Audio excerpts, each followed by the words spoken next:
very big issue of concern. And we welcome to the show. Of course, remind you that our phone lines will be active on 0752 912 912 and 0780 912 910. And to introduce the topic, of course, in this, so we have enough time with the doctor. I know hepatitis B, from my understanding, doctor, I'm aware that it's been a real big issue of concern. That's in northern Uganda, but I've heard that western Uganda as well, is another hotspot where we have conditions of hepatitis. And the rumor for me has been the attack on the liver, which kind of made it scary.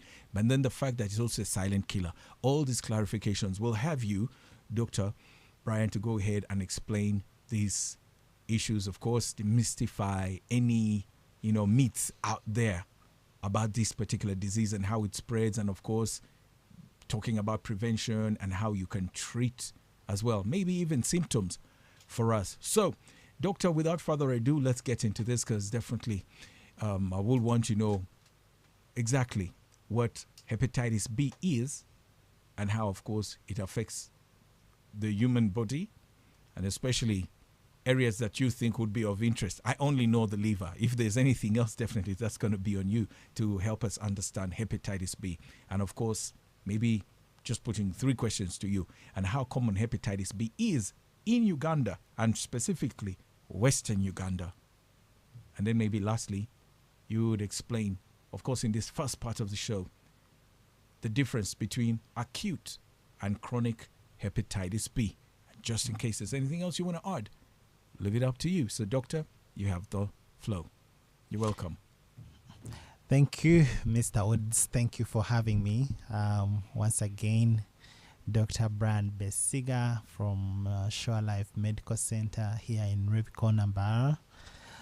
It's a privilege to be here always to talk about issues that matter to our health. Thank you.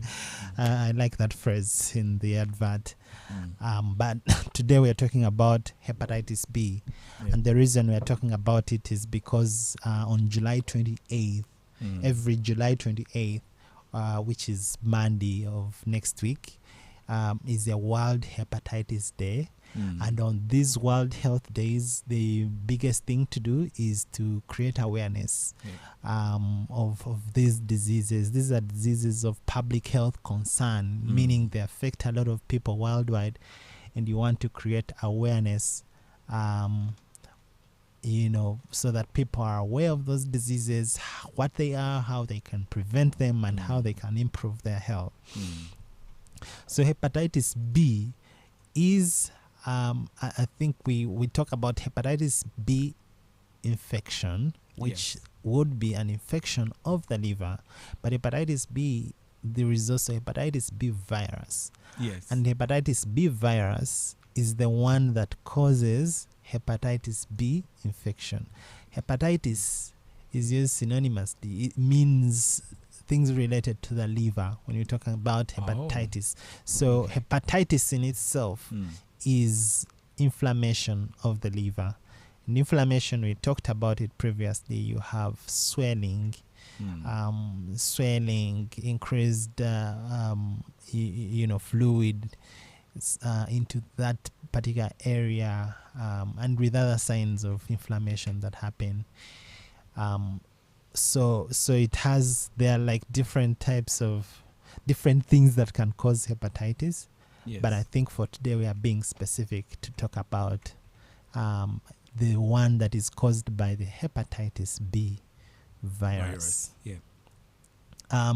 As you mentioned, that in Uganda it is very common, and the areas which are mostly affected are northern Uganda. I think anyone who is working in northern Uganda knows that they are at a very high risk of hepatitis B. However, here in southwestern, we also have regions or areas, maybe we may not say regions, but areas which have very high rates of hepatitis B. I think what we've seen in our facilities is things like Chirhura area. I think Chirhura specifically has very high rates of hepatitis B. And some people who stay in those areas or people who move there, I think it's good to tune in and learn about hepatitis B. Although I don't know the local name for hepatitis B. I was wondering already. I don't know if it's the one called Rokaka, but basically, I think we'll describe the signs and symptoms, and people should be able to know what hepatitis B looks like, okay? But the cardinal one in all that, when the liver gets injured, most of the times people will get yellow eyes. So no shango mtaina misho ga chenju, okay? You have yellow eyes, and if it's very severe, even the skin can turn yellow. Of course, in dark people it like is myself, not easy to see the yellow discoloration, but as the severity increases, then they can see it. So this hepatitis B, the other thing we need to make very clear is that it is transmitted in the same way as HIV. Okay. I repeat, hepatitis B is transmitted in the same way as HIV. Neturura hepatitis eje iturugambo neturura omulingo ngogumwe nka HIV. So of course I'm talking about this to couples out there. You know, if you went into a marriage and both of you happened to test for hepatitis B and you didn't have, some month or years down the road one of you has, then of course there has to be issues of where did they get questions to be asked. Yes, not to say that you end the marriage, but I mean, I'm saying there are issues because the key transmission mode is unprotected sexual intercourse. Unprotected meaning okuterana n'omukazi otakozise kapira. Okay, that is the commonest way. There are other ways, like the mother has hepatitis B, they transmit it to their unborn child. So that's possible. Either this transmission can happen when the child is still inside the womb, ningasha hayokuzarwa. Okay, around that time, you find that is when the baby contracts the hepatitis B. Okay.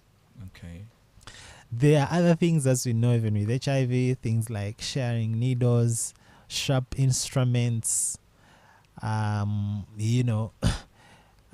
kissing. If someone is in the acute phase, kissing them can also be risky. Okay. So but as we know, that those are rare. Okay. They are rare modes of transmission. I think primarily it is unprotected sexual intercourse, whether be it a man having sex with a woman or a man having sex with a man. I'm talking about the other group of people. Yes, people who are men who have sex with men, for example. And actually, for them, they are at an even higher risk because, as we know, that the area, that area does not lubricate itself because it's not really built for that. Yeah. And so, of course, you'll find where they are, most of them use lubricants. So those who don't use lubricants, there is a high risk of injury, high risk of bleeding, and all those increase the risk of transmission. Okay. Of course, you can also imagine the girls who are having sex for the first time. They're breaking their virginity every time there is blood involved. The transmission risk increases. Yes. So you can see that even though people get through these mechanisms, but there are some things which, when they happen, they increase the risk. The other one will depend on which phase, because we're going to talk about the phases of hepatitis, which phase someone is in. Okay. The person who is in the acute phase having active virus dividing. The virus is multiplying in their blood, and it's a lot. When you have any sexual intercourse, or those are the kinds that will transmit it even through kissing. When you have during those times, you got a very high chance of contracting it. Okay, great. Thanks, Doctor. Let's get for a brief break. On that note, then we'll return, of course, and continue from the point of the acute and, of course, the chronic hepatitis. And we have Dr. Brian Besiga in studios, of course, with Mr. Woods. I'm about to call myself a doctor, too. Discussing hepatitis B. We'll return in a moment.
On 91.2 Crooze FM. Great music. Great music.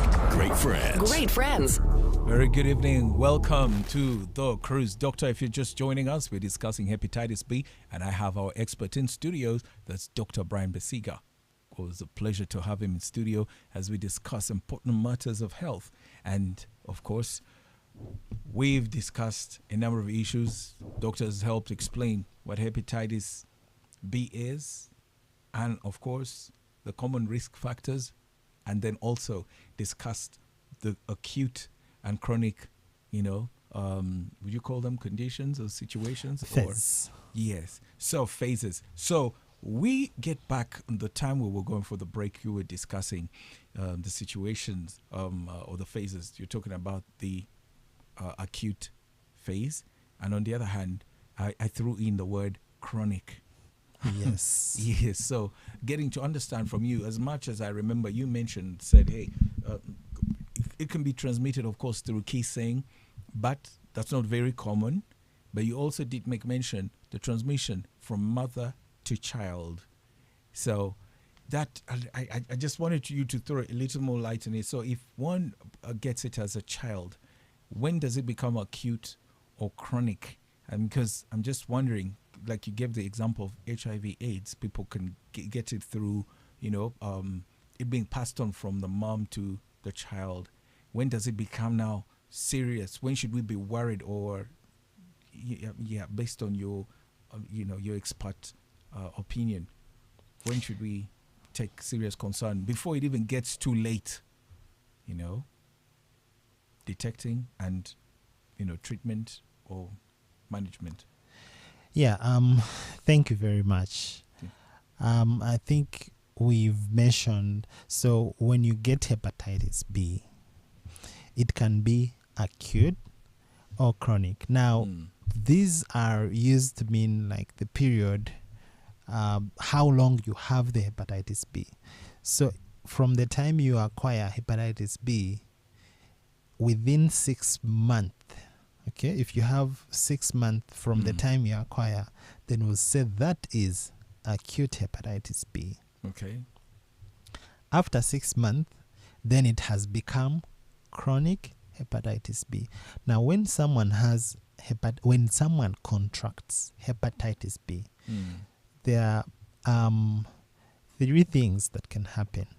Number one is that some people will get a severe liver injury. Nafuna hepatitis eyonjera ebeya mani emteka kitanda enda nekumwita, and some of them actually die. But what will kill them is liver failure. And for the liver to fail, it means that it has lost 80% of its function. Whoa. So in other words, nebeshishkire to that extent. So that's one category of people.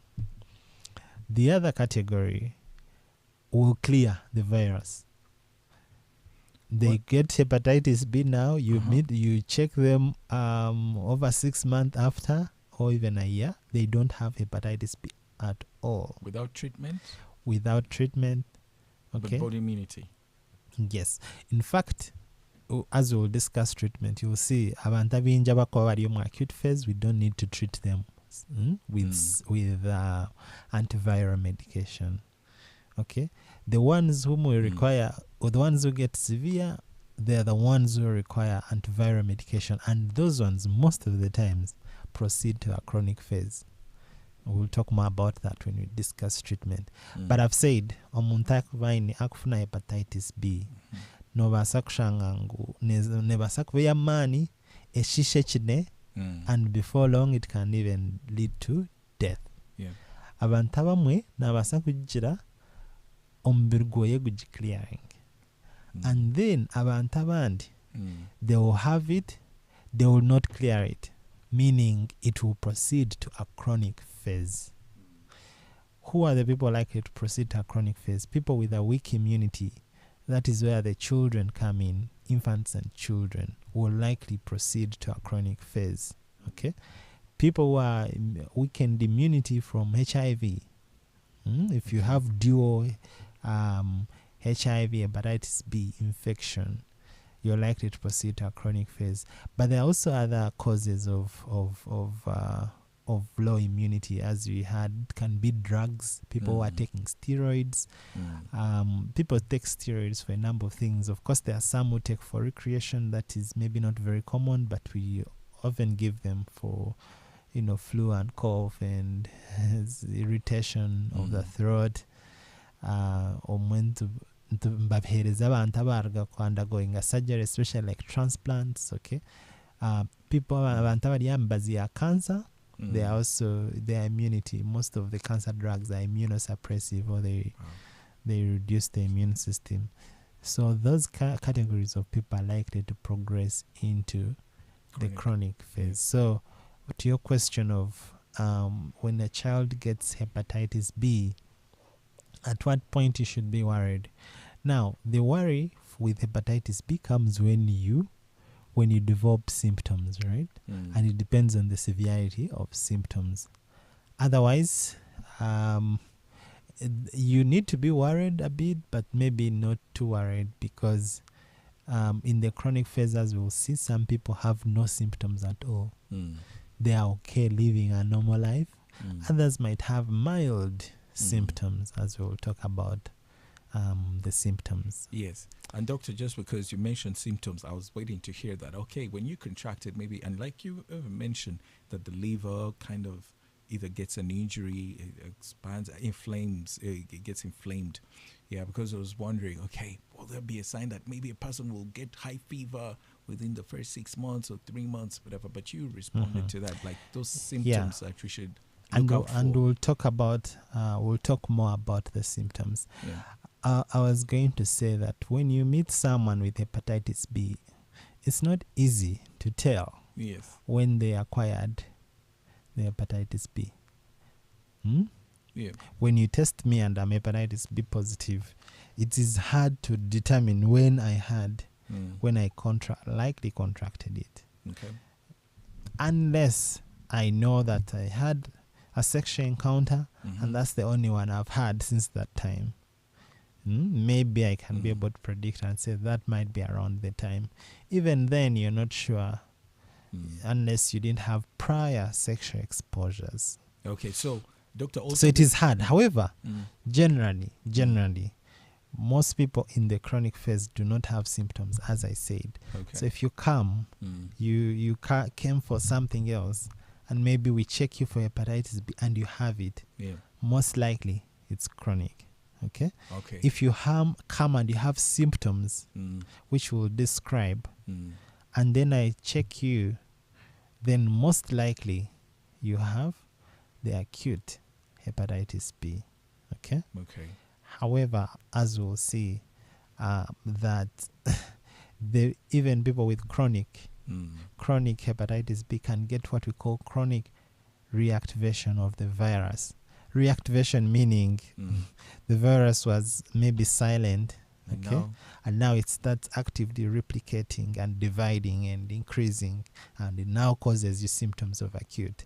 So I'm just trying to say that if I don't have your previous records to show that you had this infection before, and I'm doing a one-time test, I might say you have an acute infection, yet you may not have the acute infection, but rather a chronic one, or one which has lasted more than 6 months that has just reactivated.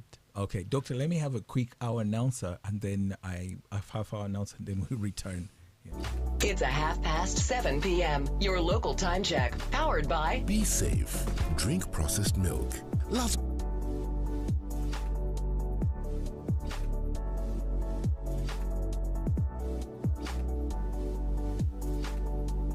The Crooze Doctor on 91.2 Crooze FM. Great music. Great music. Great friends. Great friends. Okay, Dr. Brian Bessiger in the studio. This is the Crooze Doctor, and of course we're discussing hepatitis B, and we're at the point where we're talking about symptoms. Doctor has just explained, the phases in here, of course, to look out for. And Doctor, as we progress, get out of the phases of the acute and maybe the chronic stages of hepatitis B, I was just wondering, for somebody that is seated at home with a child, or maybe a brother or sister, regardless of the age where these people are, and they're looking at someone out there, okay, doctor's talking about yellow eyes, somebody has got yellow eyes, maybe somebody has got yellow skin and stuff like that. Do they qualify already to be suspects for hepatitis B as you progress? Maybe in less than a minute. Yeah, thank you very much, and thank you for raising that, because abana bato, especially the ones we call newborns, okay, they're the ones at highest risk of developing yellow eyes. Yes. And I hope we'll get some time and also talk about that, yellowing of eyes and skin in newborns. Yes. That when you go to visit a doctor, we're able to, I think ideally when someone has yellow eyes, we should be able to rule out some of the pathological causes. And some of those things include hepatitis B. We should be able to test and make sure we rule it out. Yeah. Even though we know that there is what we call physiologic jaundice.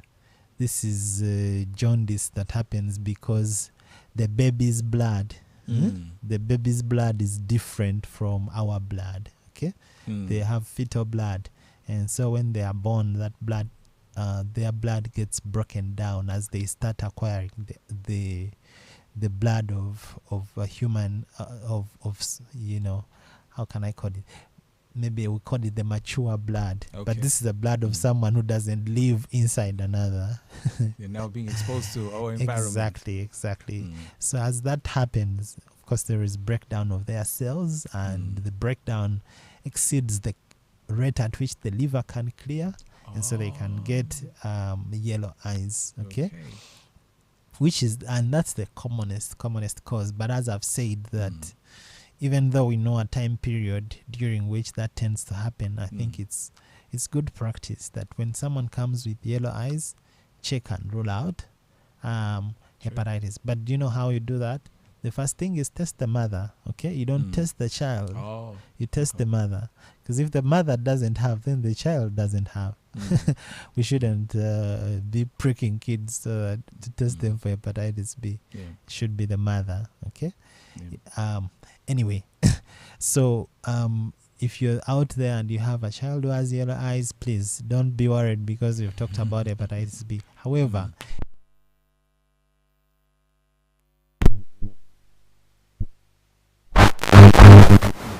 when you're taking your child with yellow eyes to the health facility, make sure the doctors receive that information. Yes. Know that you had hepatitis B, so that they can look out for it. Yes. Now, when someone has acquired hepatitis B, they will not develop symptoms right away. Instead, they also take some time, just like we see in HIV.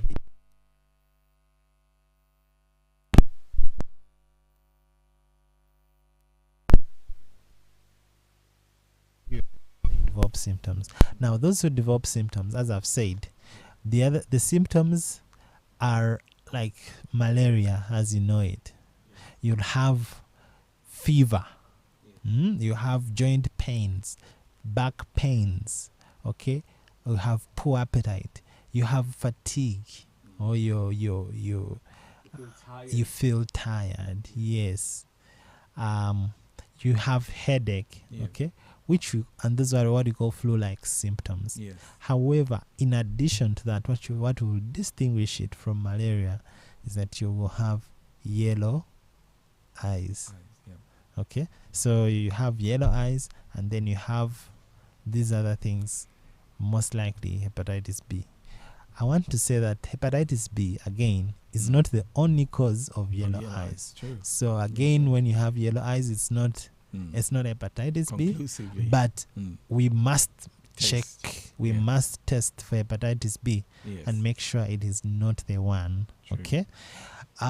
We know that people with malaria can also get yellow eyes due to the rapid red blood cell breakdown in people with malaria. So those things, when you have those symptoms, they are cardinal and they point to hepatitis B. Okay, so doctor, then that brings us to the issue. One will be asking, okay, so is there a cure for hepatitis B, or is it just managed? You know, of course, just like we have the cases of HIV/AIDS. Yeah. So how do we handle that? Maybe I'll also put in another question, so you handle them together. The other is how effective, like I mentioned to you off air, that I took 3 injections for the vaccine, hepatitis B vaccine. So I'll need to know also how effective the vaccine is, because I went to work in an area where I was told that it's very prevalent in that area. And then can somebody test negative and still take the vaccine? If somebody is negative, can they still take the vaccine? I think I'll put that to you. And the other is a mild one, the issue of lifestyle. So you can pick on that. 3 questions. All right. Thank you very much. First of all, as we said, that people who develop hepatitis, some of them can clear it. So I think that's literally the only way they will find their cure. Okay. But the other treatments, as we'll see, they only suppress the virus, but they do not eradicate it completely. Okay?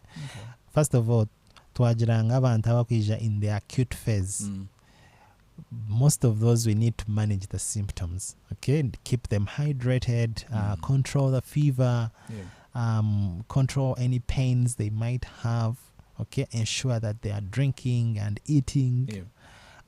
That alone is enough in the acute phase. However, some people who have severe hepatitis, and severe, of course, they literally get these things, but you can see someone who is severely weak as a result of, even these symptoms, even headache alone. There is a way we grade it, and we'll be able to say, okay, this headache is severe. Okay, you come with yellow eyes, you have fever, you have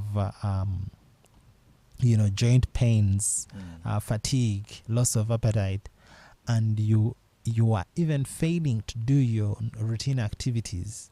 Okay, you need to be admitted. In that case, then of course that is severe, and you will need treatment. Okay. In the chronic phase, there are a select number of people that we treat, because we'll see that when someone has hepatitis, it predisposes them to complications. Complications like scarring of the liver, which we call liver cirrhosis. It can predispose them to liver cancer. Okay. and liver failure. So when people have those kinds of conditions, then the hepatitis B needs to be treated. Yes. The people who are in the chronic phase that do not have those conditions, there is a criteria based on the viral load, okay, viral load and the viral enzymes that we check. And you're able to say, okay, this person needs treatment now. This one doesn't need treatment at this moment. As I said, it depends on whether the virus is actively dividing or if it is in the silent phase. Okay, in the silent phase, someone doesn't need treatment. And so when we do those multiple tests, we're able to know whether who is in the silent phase, who is in the active phase, among the ones who are in the chronic phase. Now, treatments, so you do that supportive treatment, but we do have antivirals, okay? Antiviral treatments for hepatitis B. I think very common is Truvada, okay? Truvada, this is an HIV medicine, and tenofovir. Okay, maybe it may not be Truvada exactly, but tenofovir, lamivudine, okay? Those drugs are available. So for someone who is HIV positive, then when they are on that regimen, we don't need to give you treatment because you're already on it anyway, by virtue of that fact. It can help. Yes, but someone who doesn't have, then we'll need to. Of course, the goal of treatment is really to just get the virus into the silent phase. But the available treatments do not eliminate hepatitis B. Okay? Yes. So that means that when you have it, you're likely to have it for life, unfortunately. There are other treatments, of course, that we give hepatitis B. There is even, recombinant plasma and also interferon treatments. Anyway, I think what I'm trying to say is that most people with hepatitis will just need supportive treatment. Okay. However, select number of people will get antivirals, and there are quite a number out there. But the commonest are the ones I mentioned, tenofovir and lamivudine, which are available as HIV combination drugs. Okay. So there was the question of the vaccines. And yes, of course, the even vaccine. Safety. People. The vaccine. No, first of all, every medicine has a side effect because we actually in medicine we say that any medicine is a potential toxin. Okay. Think about what Panadol, right? Yep. Panadol can cause liver injury. Okay, and some people take a Panadol to just commit suicide. You know. So you see, when you take it, it feels safe, but yet it could also cause problems. But that doesn't mean that we don't use it when you have a headache or whatever, because the side effects will be rare and some of them resolve. So same thing with these vaccines. By the time they reach the market, they've been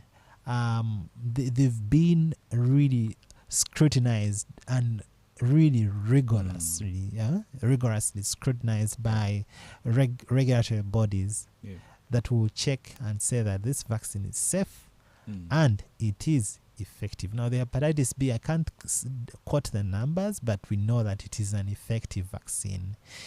Effectiveness of a vaccine depends on a number of things. Maybe let me say it is efficacious. Efficacious is like if you had this vaccine in highly controlled conditions, you control its storage, its transport, its administration, like you have all those ideal conditions, then it is very efficacious. And does it now when it goes into program setting, there are a number of things that can happen, right? There's something like you have to store this in cold chain, but you find ideally cold chain should be 2 to 8 2 to 8 degrees. But you find someone's ice got finished along the way and they just continue. Literally should be in a freezer or fridge or they something. Just continue going, yes. Or we say, the shelf life is 1 month, but if stored under these conditions, it can do longer. And so that means that if you don't store it under those conditions, after some time it expires. So there are like those issues that happen along the way. Affect safety. affect effectiveness. Effectiveness. Okay. But generally, we can say the vaccine is effective if you get, some will give two doses, 6 Yes. months apart, others 3 doses again. So if you take that vaccine, it is effective Actually, I'd say I got 3 at doses. preventing, at preventing hepatitis B. In fact, we advise that wabo in a spouse, you're a man, you have your wife, your wife has hepatitis B. If you're lucky that you've not contracted hepatitis B, you need to vaccinate against hepatitis B. Short of that, you must use protection every time you meet them. Now, of course, protection is very difficult if it's your wife, right? Yep. If it is a side chick, maybe you can ensure that every time you go there, you're using protection. But I think the safer part is to vaccinate. Okay. If you're a woman and your husband has hepatitis B, the same thing. If you don't have it, you vaccinate, or you ensure that they use protection every time you're to meet. Now, I'll have to say about the vaccine that this vaccine is actually readily available. A number of facilities. I don't know. I think government usually gives it in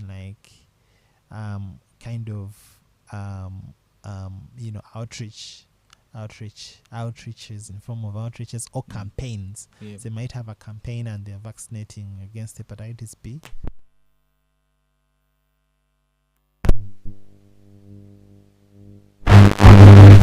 But in private facilities, this vaccine is there. So when I say vaccinate, don't say, oh, where can I get it? Go to a pharmacy. If you can't get it at your nearby pharmacy, come to pharmacies in Imbara. They have it and you can get it. Once you have it, then many people can inject it. Okay, because I was actually asking, because for me, it did matter. I'm that kind of person who's sensitive about where I get a vaccine and why, because I can imagine I'm injecting myself with, this particular vaccine, that getting it out of my body just in case I got it from a wrong place, I would definitely be playing with my life. Yeah. So that's why I was mindful. I tried to throw the question in. Does it matter where I get my vaccine from, like designated places, for me to trust that I'm getting actually, a genuine injection of, with the vaccine? Yeah, I think you've talked about that and reminded me of the situation during COVID. Yes. I think we had a number of scenario where people were injected with water, with normal saline, yes, as a COVID vaccine. Yes. That was really, really unfortunate. True. I think in Uganda we have NDA tries to monitor these providers of these vaccines to make sure that if they have them, they are keeping them under good conditions. Yes. And so because of that, I would say generally it doesn't really matter where you get it. Okay. I think it's just an encouragement to anyone who has it to make sure that they keep it under the right conditions so that it is effective. I'll say that, this vaccine, when you get it, you're supposed to develop antibodies, okay, against that particular virus. And even when you check, they're actually the best way to check and see whether it's been effective is not necessarily to expose yourself to hepatitis B, but rather to check for those antibodies. Now I got 1 round, and when I went to check for antibodies, guess what? I had 0. Whoa!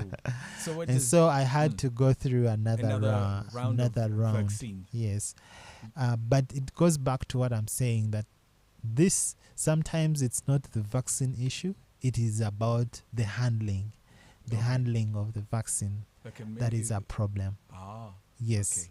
So, please don't say for me I get it from this. I think if you're that kind who is picky, get it from trusted places, the ones you feel, at least the ones you perceive to be trusted, trustworthy. Yes. Doctor, let me throw this in, because before we move to the next phase, I just want you now to jump a little bit on the issue of people that already have hepatitis B and how they should live. Because I can imagine someone saying, okay, what if I already have hepatitis B?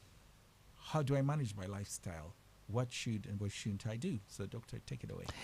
Yeah, thank you very much. As we said that when someone has hepatitis B, what we do for them is monitoring them. And when we monitor, we want to see whether they need treatment or whether they just need observation.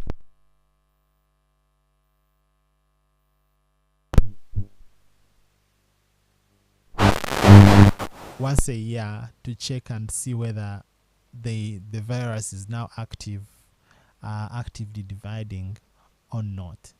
Otherwise, there is not any particular method that we can say do this and it will improve the state of your hepatitis B. I think it's really leading a normal life, ensuring that you eat healthy, when you can exercise. These are aspects that improve your health in general, but do not necessarily improve your hepatitis B. Of course, the other thing is really maybe a request or a caution to try and ensure that you're not spreading hepatitis B, whether intentionally or unintentionally. Once you learn that you have hepatitis B, it's very unfortunate for you, but I think it's important to protect your loved ones or even people around you from contracting hepatitis B.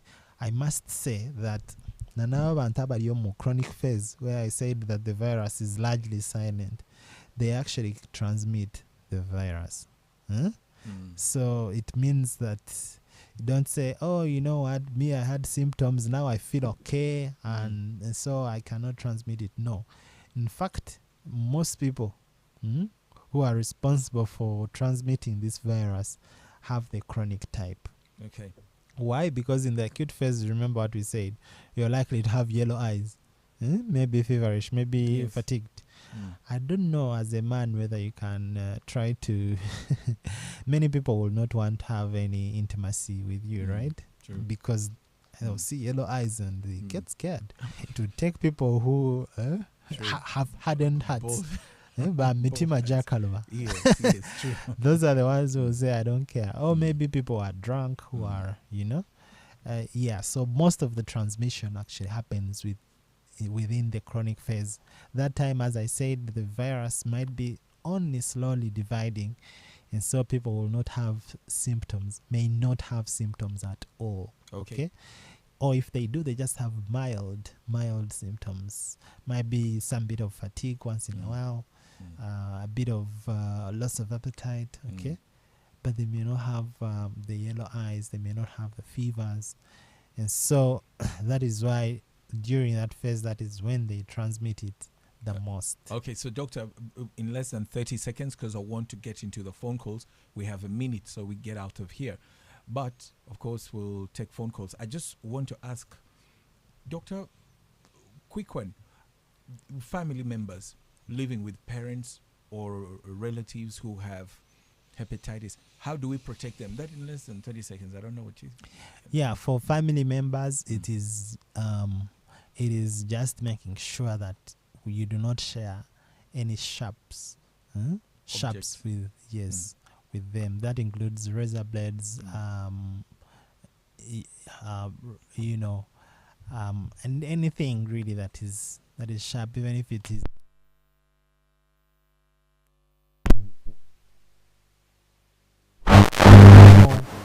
actually more virulent than HIV. Okay. It attacks, or in other words, it attacks more quickly than HIV. If HIV, it's not like every time people have sex with someone with HIV, they contract it. Okay. But with hepatitis, if they are in that active phase, the chances are almost 100% that anytime you go there, you're likely to contract it. So it is highly, highly virulent. Okay. So we're going to entertain only 2 calls. That's, of course, we have messages because we're live on YouTube, and we're going to read some of those messages. If you have a question for the doctor, We have less than 30 seconds to get out of the studio. So, doctor, let's take this call. Crooze, doctor. A very good evening to you, Mr. Woods and Dr. Brian. Good evening. What's your question for doctor? Keep it short. I was speaking with Justin Diaz from Montara, Gwenda. Yes, go ahead. Just I wanted to know, he has said that if you have hepatitis B, Yes. you can take lamivudine and tenofovir. For how long? Okay, thank you. Got your question. So, I had a question. If we take maybe just one more call, we've got messages as well. We're live on YouTube. Of course, that's Crooze TV. Doctor, do you want to respond to that quickly? Because it looks like it's what we have for now. All right. I think that's a very excellent question of, when I start, when do I stop? Because we've said once you have hepatitis B, chronic hepatitis B, you're likely to have it for life. And I think people need to get that very clear. That when someone is in the acute phase, it doesn't mean that hepatitis B will be for life. They can actually cure from hepatitis B. But in the chronic phase, they are likely to have it for life. So the goal of treatment is really to get you from that actively replicating phase, okay, into the silent phase, if you have not developed complications. And how we do that, remember I said we do tests and we're able to know that this one is actively replicating and this one is not. So once we start you on treatment, we keep monitoring, okay? If you have complications, you have, liver cirrhosis or liver failure, then there you'll keep on those medications. Okay, we've got a couple of questions here as well, of course, on YouTube. And the first question I'm taking here from Katongole, Bill. He says, good evening, Mr. Woods and Doctor. I would like to know how much it costs to treat, of course, hepatitis B. For one to get better, that's question one, the cost. And then next question comes in still from Katongole. He says, if 80% of the liver is damaged, will it be able to recover after treatment? That's still from the same person. Katongole still sends more questions. The third question is, are there any side effects of using hepatitis B drugs after treatment? And then the last question, still from the same gentleman. Of course, thank you for listening in. He asks about, of course, the vaccine. We talked about immunization and the price of antibiotics. So he's talking about the cost, I know, of the vaccine, and then, of course, the antibiotics. Do you remember the questions? Yeah, thank you very much, Mr. Katongudi, and thank you for tuning in. I think those are really good questions which show that someone has been paying attention. Yes. First of all, for the 80% of the liver to be damaged, I said that is when someone has liver failure. Yes. So it doesn't mean that everyone who has hepatitis has 80% of the liver that is damaged. But rather, for us to say you have liver failure, that's when you have over 80%. Now, when the liver has been damaged, it depends on the degree of damage, just like any other cell. There are sometimes when you have reversible damage, okay, or reversible injury, or when you have irreversible, meaning whatever you do, you cannot reverse it. Yeah. These drugs for treatment, as we said, because they are part of like HIV drugs, okay, especially the ones we use for HIV prevention, they are available in government health facilities for free. Yes. You can get them for free. Okay, the ones which are not are really quite pricey. I can't attach a figure, but I know they are quite expensive and not many people can afford those. Yes. I think the other one was about vaccination, which you've answered. We've said the vaccine is there, it is effective. The cost of antibiotics, I think they are antivirals rather than antibiotics, because we said the hepatitis B is a virus. Okay. Yes. Yes. Okay. Any other, comments you'd want to add in there? Of course, how people can be safe for those, area of lifestyle as we. Yeah. To help. Thank you. I think what I can end with is people have learned now how hepatitis B is spread. We've said very importantly that hepatitis B is spread in much the same way as HIV. Okay, so depending on how your lifestyle, if you're someone who has multiple partners, multiple sexual partners, or serial partners, and you're unsure of their hepatitis B status, I think you belong to that category of people that needs to get vaccinated right away. Okay, it's if you're a sex worker, for example, if you're a truck driver, if you're a man who has sex with men, if you're someone who meets a number of different men, you work in a bar, such people need to get